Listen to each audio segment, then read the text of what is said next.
Hello students, welcome back to code to save academy. तो हम लोग आज थर्ड लेक्चर अपना कंप्लीट करेंगे problems on simultaneous linear equations पे, है ना। तो अब जो है इस थर्ड लेक्चर पे हम लोग मिसलेनियस क्वेश्चंस को देखेंगे, जो क्वेश्चंस जो मिक्सअप क्वेश्चंस हैं उन सभी क्वेश्चंस को देखेंगे, ठीक है। तो चलिए शुरू करते हैं। हमारा पहला क्वेश्चन है 4 years ago Marina was 3 times old as her daughter।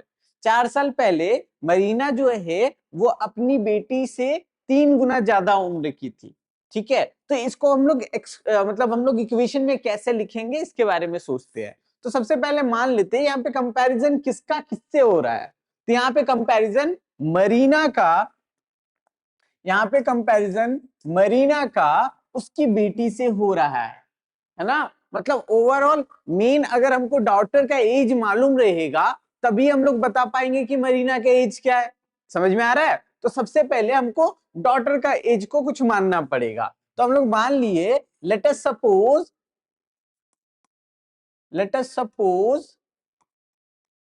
That the age of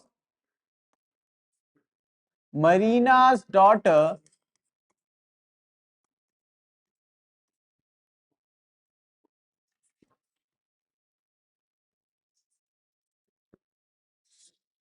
B x, ठीक है। मान लेते हैं कि मरीना की जो बेटी है उसका एज कितना है, एक्स ईयर्स है। इसका मतलब क्या हुआ, दिस इंप्लाइज, और हम लोग एक और चीज मान लेते हैं कि मरीना का जो एज है वो है y। Also let Marina's present age be y।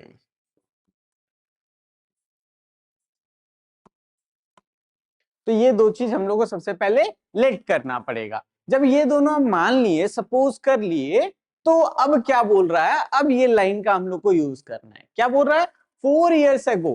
4 years ago का मतलब क्या हो गया कि हमारा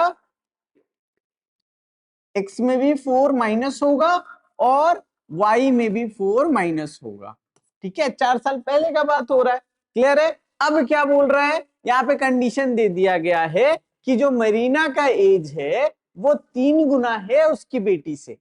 तो अगर हम यहाँ पे ये बेटी का एज है 4 साल पहले, अगर इसको 3 टाइम्स मल्टीप्लाई कर दे तो मरीना का जो एज है 4 साल पहले का वो निकलेगा, है ना। तो इसका मतलब क्या है, हम लोग को बोल रहा है y minus 4 is equal to 3 into X minus 4। समझ में आ रहा है। अच्छा, इसको अगर सॉल्व करें तो क्या मिलेगा, y minus 4 is equal to 3x minus 12, है ना, ये मिलेगा। इसका मतलब y minus 3x is equal to minus 12 plus 4 that is minus 8, ठीक है। तो ये हमारा हुआ पहला इक्वेशन, ठीक है। तो पहले लाइन से हमें अपना पहला इक्वेशन मिल गया, simultaneous linear equation in two variables का। अब दूसरे इक्वेशन के लिए बात करते हैं। क्या कह रहा है लाइन, 6 years फ्रॉम नाउ, अगर हम 6 साल प्रेजेंट एज से बढ़ जाएं, ठीक है, अगर हम 6 साल प्रेजेंट एज से बढ़ जाए, the mother will be twice as old as her daughter. क्या बोल रहा है कि अगर हम 6 साल अभी से बढ़ जाए, मान लेते हैं कि मदर का एज y था प्रेजेंट का, जैसा कि हमने माना था, तो अगर हम 6 साल बढ़ते हैं तो डॉटर का एज भी क्या होगा, x प्लस 6 होगा, है ना। और उसका ट्वाइस है, ट्वाइस मतलब 2 टाइम्स, है ना। तो हम लोग को क्या बोल दिया, y plus 6 is equal to 2 into X plus 6, ठीक है। तो इसका मतलब क्या हो गया, this implies y plus 6 is equal to 2x plus 12। That means y minus 2x is equal to 12 minus 6 that is 6। ये हम लोग का इक्वेशन 2 हो गया। क्लियर हुआ, दो इक्वेशन हम लोग को मिल गया। अब दोनों इक्वेशन को हम लोग एलिमिनेशन मेथड से सॉल्व कर लेते हैं। दोनों इक्वेशन को लिख लेते हैं। एक है y minus 3x is equal to minus 8 और दूसरा है y minus 2x is equal to 6। अगर हम सब्ट्रैक्ट कर दे दोनों इक्वेशन को तो क्या होगा, ये y minus y cancel out हो जाएगा, मतलब 0 आ जाएगा, और इसका वैल्यू आएगा हम लोग को x, -2x + 3x क्या हो जाएगा, x आएगा। x will be equal to 8 - 8 + 6 that is 14, है ना। x का वैल्यू क्या आ गया, 14, मतलब जो डॉटर का एज होगा वो कितना होगा, 14 ईयर्स। क्लियर है, डॉटर का एज कितना होगा, 14 ईयर्स। और अगर हम मरीना का एज के बारे में बात करें तो किसी एक इक्वेशन में हम लोग को क्या करना है, x का वैल्यू पुट कर देना है। अगर हम लोग पहले इक्वेशन में पुट करें, putting the value of x, putting the value of x in equation 1 we get, हम लोग को क्या क्या मिलेगा उसके बारे में सोचते हैं। अगर हम यहाँ पे पुट कर दे तो क्या होगा, y - 2 इंटू एक्स के जगह पे हमको पुट करना है 14, है ना। It will be equal to, अच्छा y - 3x हमारा इक्वेशन ना, तो 3 × 14 इज इक्वल टू -8, ये इक्वेशन हमारा। अच्छा, इक्वेशन 1 में अब हम लोग पुट करके सॉल्व करते हैं।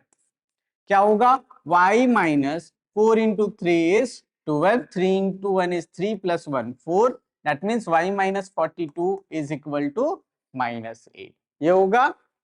इसका मतलब y का वैल्यू क्या आ गया, 42 - 8, है ना, 42 - 8, इसका मतलब क्या हो गया, 34 ईयर्स। क्लियर है। तो इस तरीके से हमको पता चला कि मरीना का जो एज है वो 34 ईयर्स है और जो उसकी बेटी है उसका एज कितना है, 14 ईयर्स है। क्लियर है। चलिए नेक्स्ट क्वेश्चन पे चलते हैं। A and B have some money with them, बोल क्या रहा है, एक इंसान A है और एक इंसान B है, इन दोनों के पास कुछ ना कुछ पैसे हैं। लेट अस सपोज कि A के पास x रुपीज है और B के पास y रुपीज है। क्लियर है, A के पास x रुपीज है और B के पास y रुपीज है। अब क्या बोल रहा है, A said to B, A जो है B को कह रहा है, क्या कहा, इफ यू गिव मी ₹100, किसको बोल रहा है, ए बोल रहा है बी को कि बी अगर तुम मुझे 100 रुपए दे दो तो क्या होगा, माई money will become 75% of the money left with you, तो मेरे पास जो पैसा होगा वो तुम्हारे पैसे का 75% होगा।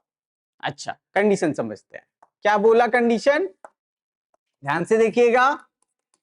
ए बी को बोल रहा है कि बी तुम अगर मुझे 100 रुपीज दे देते हो, ठीक है, क्या बोल रहा है, B if you give me ₹100 my money will become 75% of the money left with you. सबसे पहले अगर 100 रुपीज बी जो है ए को देता है, इसका मतलब ए के पास अब कितना पैसा आ जाएगा, ए + 100, ये होना चाहिए ना।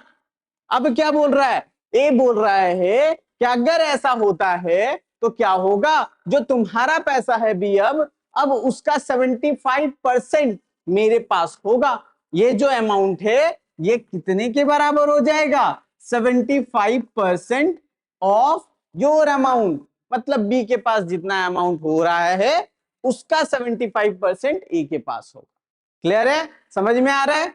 अच्छा, इसको अगर सॉल्व करना हो हमें तो हम लोग कैसे कर सकते हैं, x + 100 is equal to 0.75 into b - 100, यही होगा।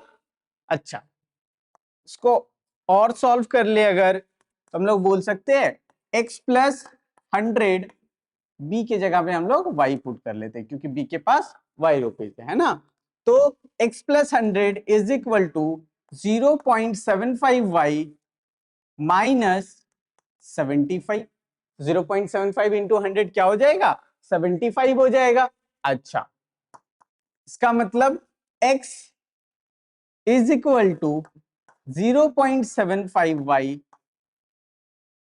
प्लस, अच्छा यहाँ पे देखिए ये +100 -100 हो जाएगा और यहाँ पे है -75, तो ओवरऑल ये मिलकर के क्या हो जाएगा, माइनस माइनस प्लस, तो -175 आएगा, है ना, 175 आएगा, दोनों ऐड हो जाएंगे और साइन विद ग्रेटर वन आ जाएगा, है ना।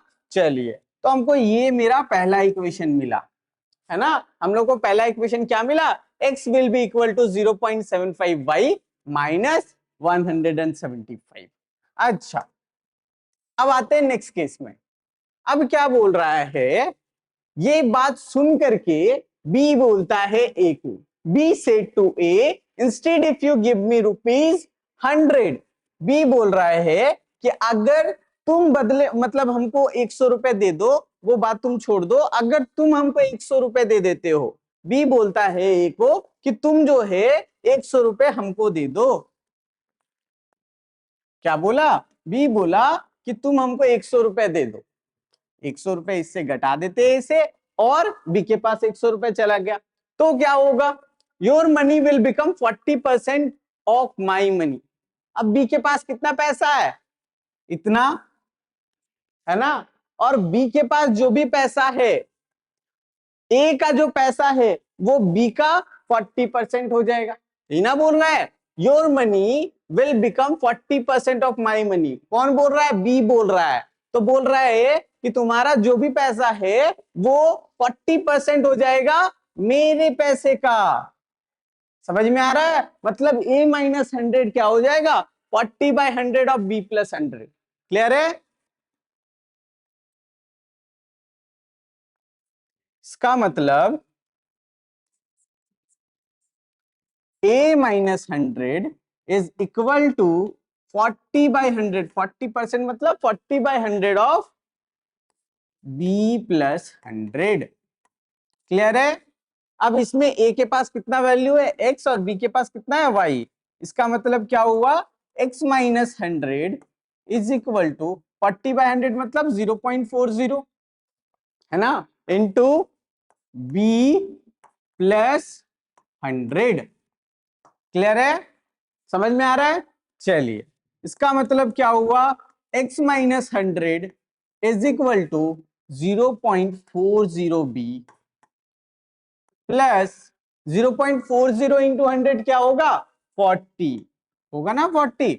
अच्छा, तो इससे हम लोग ये लिख सकते हैं that our x is equal to 0.40b plus 40, और ये माइनस 100 जब RHS की तरफ जाएगा तो क्या हो जाएगा, प्लस 100, दैट इज 140, है ना। 100 प्लस 40 क्या हो जाएगा, 140।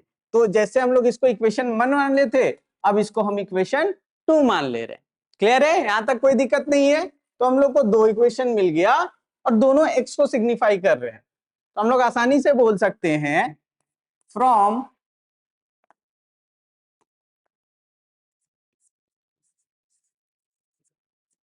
फ्रॉम 1 and 2 वी गेट, अगर हम दोनों में x का वैल्यू को इक्वेट कर दे, तो पहला x का वैल्यू क्या था, पहला x का वैल्यू था 0.75y माइनस 175, है ना, 0.75y minus 175, it will be equal to 0.40b plus 140, इसके बराबर होना चाहिए। अच्छा, अगर ये इसके बराबर है, b का मतलब यहां पे क्या है, y,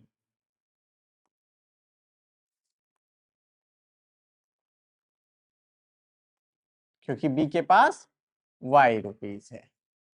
चलिए,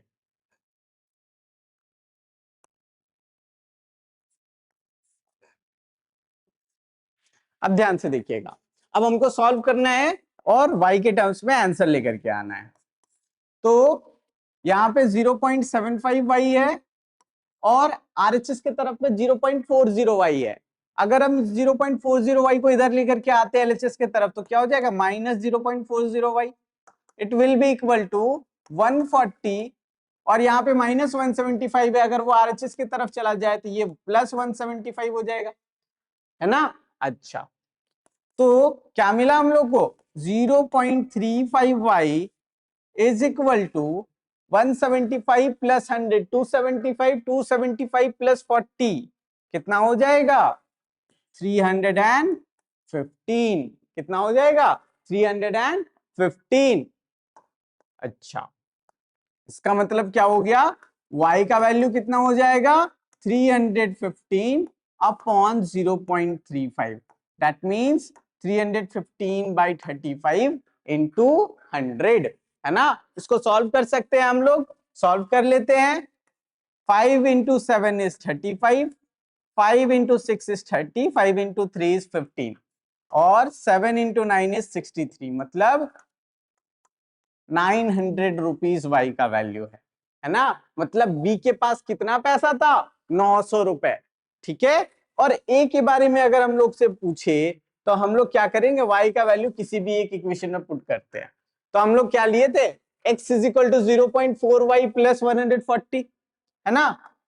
putting the value of y in equation 2, putting the value of y in equation 2। Equation 2 क्या था, x is equal to 0.40y plus 140, ये था हमारा इक्वेशन। अब इस इक्वेशन में हम लोग को क्या करना है, y का वैल्यू पुट कर देना है, दैट इज 0.40 इंटू y का वैल्यू है 900 प्लस 140, इसका आएगा बाय 100, ये 100 और ये 100 कैंसिल आउट हो जाएगा, तो हम लोग को कितना मिलेगा, 360 प्लस 140, दैट इज ₹500। मतलब ए के पास 500 रुपए थे और बी के पास 900 रुपए थे। क्लियर है, समझ में आ रहा है। चलिए नेक्स्ट क्वेश्चन में चलते हैं। A jeweler has bars of 18 carat gold and 12 carat gold. बोल रहा है कि एक दुकानदार है ज्वेलरी शॉप वाला, उसके पास 18 कैरेट का गोल्ड है और 12 कैरेट का गोल्ड है। क्लियर है, उसके पास 18 कैरेट का गोल्ड है और 12 कैरेट का गोल्ड है। How much of each must be melted together to obtain a bar of 16 carat gold weighing 120 gram. बोला क्या कि इन दोनों को कितना ग्राम मेल्ट करना होगा कि मिल करके एक 16 कैरेट गोल्ड बने और उसका वेट जो है 120 ग्राम हो। ठीक है, इसमें एक नोट पॉइंट हम लोग को ध्यान में रखना होता है कि जो प्योर गोल्ड होता है वो 24 कैरेट का होता है। कितना का होता है, 24 कैरेट का होता है। चलिए इसका सॉल्यूशन हम लोग देखते हैं।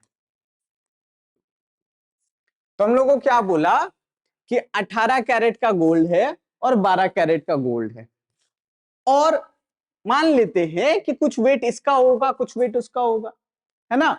तो मान लिए हम क्या कि let the weight of 18 carat gold be x and 12 carat gold be y। Obvious सा बात है, इन दोनों को मिक्स किया गया, कुछ कुछ क्वांटिटी में मिक्स किया गया और मिक्स करके 16 कैरेट गोल्ड बनाया गया जो कि 120 ग्राम का था, है ना। मतलब क्या है कि अगर हम इन दोनों कैरेट वाले गोल्ड को जो है मिला दे, इन दोनों के वेट को हम लोग क्या माने कि 18 कैरेट गोल्ड का वेट x है और 12 कैरेट गोल्ड का वेट y है। अगर दोनों के वेट को मिला दे तो हम लोग को 120 ग्राम मिल जाएगा, क्योंकि क्वेश्चन तो यही कह रहा है ना। तो पहला कंडीशन तो हम लोग को मिल गया कि ये होना चाहिए, है ना। क्लियर है, समझ में आ रहा है। अच्छा, और क्या बोल रहा है, ध्यान से देखिएगा। अगर हम लोग इस पे बात करें, अगर हम लोग ऐसे सोचे कि 18 कैरेट का गोल्ड था, उसको हम लोग इसका हम लोग x ग्राम मिलाए, उसी तरीके से 12 कैरेट का गोल्ड था, उसको हम लोग y ग्राम मिलाए, तो मिक्स होकर के 16 कैरेट का जो गोल्ड है वो 120 ग्राम बन रहा है ना। तो ओवरऑल ये भी तो एक हमारा इक्वेशन बन सकता है, समझ में आ रहा है। एक नॉर्मल ग्राम का रिलेशन बन रहा है हम लोग का कि जो हमारा 18 कैरेट गोल्ड का जो वेट था और जो हमारा 12 कैरेट वेट गोल्ड का जो वेट था, इन दोनों को अगर हम लोग जोड़ दे तो 120 ग्राम होना चाहिए। दूसरा क्या, जो 18 कैरेट का जो गोल्ड था उसको अगर हम उतने वेट से मल्टीप्लाई कर ले और 12 कैरेट गोल्ड को उतने वेट से मल्टीप्लाई कर ले और 16 कैरेट गोल्ड को 120 ग्राम जो हम लोग को दिया हुआ उससे मल्टीप्लाई कर ले, तो ये भी तो एक रिलेशन क्रिएट कर रहा है, ठीक है। तो इसको हम लोग इक्वेशन 2 बना लेंगे। तो इसको देखते हैं, कुछ कटने लायक होगा तो काटेंगे, है ना। तो ये देखते हैं, तीनों इक्वेशन 3 से कटने लायक है ना। तो हम लोग क्या लिख सकते हैं, 6x plus 4y is equal to 16 into 40, ये हो सकता है। और भी हम लोग काट सकते हैं इसको, 2 से भी हम लोग क्या कर सकते हैं, 2 दोनों तरफ कॉमन ले सकते हैं फिर से। तो हम लोग क्या लिख सकते हैं, 3x plus 2y is equal to 8 into 40, 8 into 4 is 32, that means it is 320। Clear है। तो हम लोग को दो इक्वेशन मिल गया, ठीक है। हम लोग को दो इक्वेशन मिल गया, एक x plus y is equal to 120 और दूसरा 3x plus 2y is equal to 320। अब दोनों को हम लोग क्या करेंगे, सॉल्व करेंगे। हम लोग क्या करते हैं, इस इक्वेशन को 2 टाइम्स मल्टीप्लाई कर देते हैं एलिमिनेशन मेथड में फिट करने के लिए। तो हम लोग को क्या मिलेगा, 2x plus 2y is equal to 240 और जो हमारा दूसरा इक्वेशन होगा वो क्या है, 3x plus 2y is equal to 320, है ना। दोनों को हम लोग क्या करेंगे, आपस में सब्ट्रैक्ट कर देंगे। तो ये 2y माइनस 2y क्या दे देगा, 0, और 2x माइनस 3x हम लोग को देगा -x, और यहाँ पे इस पे अगर हम लोग बात करें तो -320 प्लस 240 कितना हो जाएगा, -80, है ना। इसका मतलब x का वैल्यू क्या आ जाएगा, 80 ग्राम।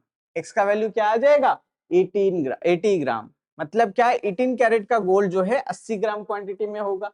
अच्छा, और अगर यही हम x का वैल्यू किसी भी एक इक्वेशन में पुट कर दे, पहले ये इक्वेशन क्या था, x plus y is equal to 120, अगर x plus y is equal to 120 था, इसका मतलब क्या है, अगर हम x का वैल्यू 80 पुट कर दे तो y क्या हो जाएगा, 120 माइनस 80, दैट इज 40 ग्राम, है ना।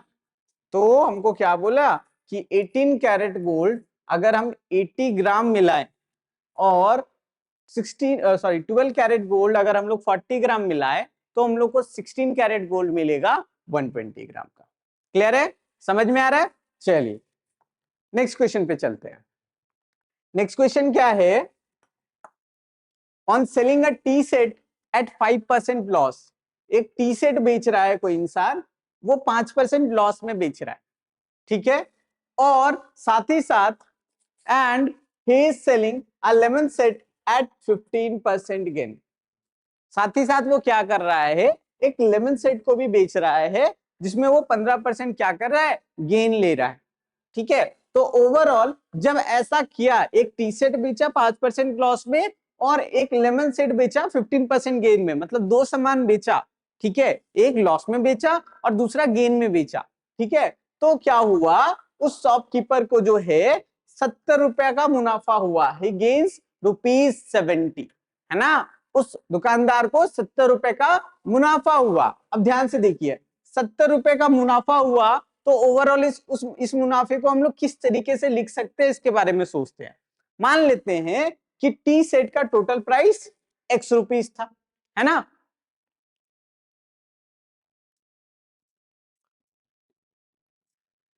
Let the cost price of tea set be ₹x and the cost price of the lemon set be ₹y। मान लेते हैं कि टी सेट का ₹x कॉस्ट प्राइस था और लेमन सेट का ₹y था। तो अगर हमको बोल रहा है कि 70 रुपए प्रॉफिट हुआ 5% लॉस झेलने के बाद और 15% गेन झेलने के बाद, तो हम किस तरीके से उस प्रॉफिट को दिखाएंगे। सोचिए, आपके पास एक पेंसिल है जो आपने 2 रुपए में बेची, वो 5 रुपए की थी, और आपके पास एक और जो है एक बुक है जो आपने जो है 200 रुपए में बेची और वो 100 रुपए की थी। तो अगर आपको प्रॉफिट दिखाना है दोनों के हिसाब से, तो आप क्या करोगे, ओवरऑल बोलोगे कि पहले वाले में मुझे 100 रुपए का प्रॉफिट हुआ और दूसरे वाले में मुझे 3 रुपए का लॉस हुआ, है ना। तो ओवरऑल अगर आपको प्रॉफिट दिखाना होगा तो आप क्या करोगे, उस 100 रुपए में उस 3 रुपए को जो है माइनस कर दोगे, है ना, उस 100 रुपए में उस 3 रुपए को आप माइनस कर दोगे तो आपको ओवरऑल नेट प्रॉफिट आपको पता चल जाएगा। तो वही यहां पे भी हो रहा है, बोल रहा है क्या कि लेमन सेट जो था उसमें 15% जो है वो गेन किया पैसा, है ना, मतलब 15/100 इंटू वाई रुपीज जो है उसको प्रॉफिट मिला। उस बड़े वाले प्रॉफिट में अगर हम 5% का जो है लॉस दिखा दे टी सेट का, ठीक है, लेमन सेट वाले में ज्यादा प्रॉफिट मिला और टी सेट में कम, मतलब लॉस मिला, है ना, तो ओवरऑल इस प्रॉफिट से, बड़े वाले प्रॉफिट से इस लॉस को माइनस कर दे तो नेट प्रॉफिट हमको पता चल जाएगा। समझ में आ रहा है? तो ओवरऑल हमको क्या करना है, 15/100 into y minus 5/100 into x is equal to ₹70। Clear है? इसको सॉल्व करेंगे तो क्या आएगा, 15y minus 5x is equal to 70 into 100, ये होगा। क्लियर है? अच्छा, ये तीनों 5 से डिविजिबल है तो 5 into 3 is 15, 5 into 1 is 5, 5 into 1 is 5, 5 into 4 is 20। इसका मतलब हमारा इक्वेशन क्या बन जाएगा, 3y minus x is equal to 1400। हमारा पहला इक्वेशन हम लोग को मिल गया। क्लियर है? समझ में आ रहा है? अच्छा, अब आगे क्वेश्चन पढ़ते हैं। अब क्या बोल रहा है, if he sells the tea set at 5% gain, 5% profit कमा करके अगर बेच रहा है और लेमन सेट को जो है 10% गेन में बेच दे रहा है तो ओवरऑल तब भी उसको प्रॉफिट हो रहा है 130 रुपीज का। कितना का? 130 रुपीज का। तो अगर दोनों में प्रॉफिट ही हो रहा है तो उन दोनों प्रॉफिट को हम ऐड करेंगे, है ना, और ओवरऑल हम लोग को नेट प्रॉफिट मिल जाएगा। समझ में आ रहा है? मतलब क्या है कि हम लोग को टी सेट में हम लोग को 5% का मिल रहा है और लेमन सेट में हम लोग को 10% का प्रॉफिट मिल रहा है। तो 10/100 ऑफ वाई लेमन सेट का plus 5/100 of x will be equal to ₹130, है ना। कितना का नेट प्रॉफिट मिल रहा है? 130 रुपीज का। क्लियर है? समझ में आ रहा है? अच्छा, इसका मतलब क्या हुआ, ये बन जाएगा 10y plus 5x is equal to 130 into 100। अगर हम लोग एलसीएम लेते हैं तो समझ में आ रहा है? अगर हम लोग 5 से डिवाइड कर दे तो ये क्या बन जाएगा, 2y plus x is equal to 5 into 2 is 10, 5 into 6 is 30 into 100 that is 2600। तो हम लोग को अपना दूसरा इक्वेशन भी मिल गया। पहला इक्वेशन क्या था, 3y minus x is equal to 1400, दूसरा equation 2y plus x is equal to 2600। Clear है? समझ में आ रहा है? अब इन दोनों इक्वेशन को हमको सॉल्व करना है। इस इक्वेशन को लिख लेते हैं, 3y minus x is equal to 1400।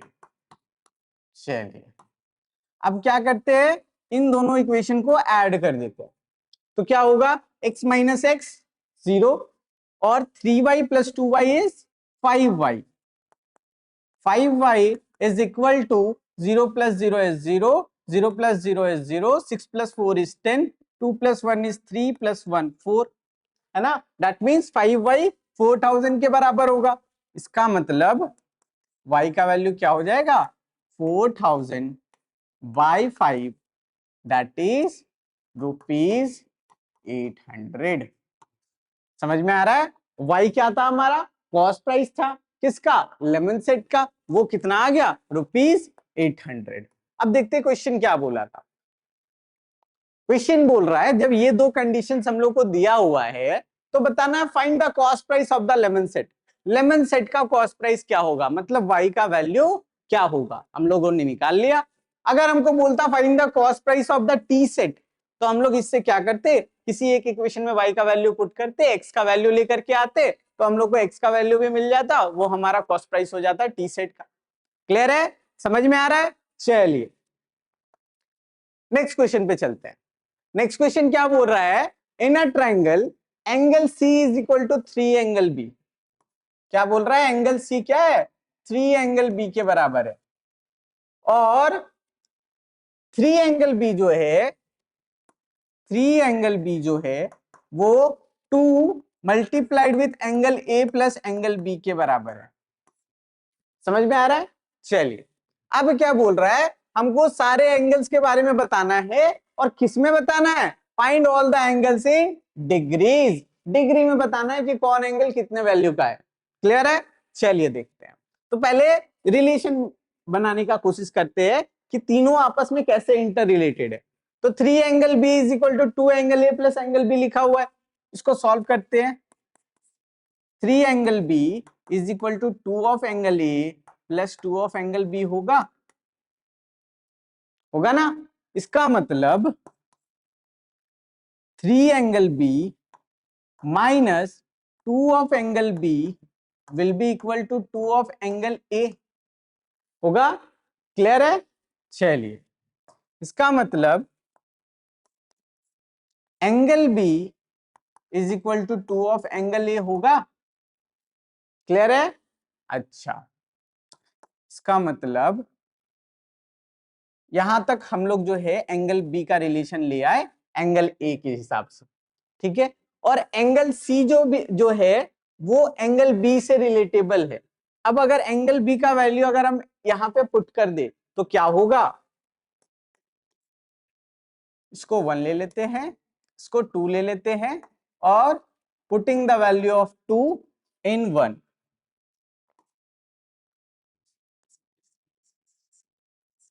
Putting the value of 2 in 1, we get, हम लोग को क्या मिलेगा, हम लोग को मिलेगा एंगल सी